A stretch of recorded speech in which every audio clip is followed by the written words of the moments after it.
కానిస్టేబుళ్ల సంఖ్య తగ్గించుకోవచ్చు. ఊరికే ఎక్కడ పడితే అక్కడ రోడ్ల మీద కానిస్టేబుల్ని వేయటం కంటే ఇన్వెస్టిగేషన్కి చేయడానికి సామర్థ్యం ఉన్నటువంటి ఆఫీసర్ స్థాయిని ఎక్కువ చేసుకోవచ్చు. ఇవాళ కానిస్టేబుల్ జీతానికి ఎస్ఐ జీతానికి పెద్ద తేడా ఏం లేదు. క్వాలిఫికేషన్స్ కూడా పెద్ద తేడా ఏం లేదు. రంగా చెప్పాలంటే పీజీ చదివిన వాళ్ళు, డాక్టరేట్లు చేసిన వాళ్ళు కానిస్టేబుల్ అవుతున్నారు. అయినప్పుడు తీసుకునేటప్పుడే కొంచెం ఆఫీసర్స్ సంఖ్యను ఎక్కువ పెంచుకుని కానిస్టేబుల్ సంఖ్యను తగ్గించుకుని, అలాగే ఇన్వెస్టిగేషన్ని ప్రాసిక్యూషన్ని వేరు చేయడం, ఆర్గనైజేషనల్గా లార్జ్ స్కేల్ చేంజెస్ ఉంటాయి కాబట్టి ఇన్వెస్టిగేషన్ని ప్రాసిక్యూషన్ని సెపరేట్ చేయడానికి ₹1 ఖర్చు కాదు.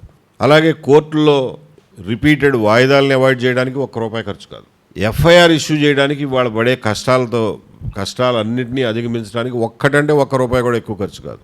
ఈవెన్ పోలీసులకి 8 గంటల పని గంటలు ఇవ్వడం కూడా సాధ్యమే. దానికి కూడా ₹1 ఎక్కువ ఖర్చు కాదు. ఉన్న సిబ్బందితోనే అది మేనేజ్ చేయొచ్చు.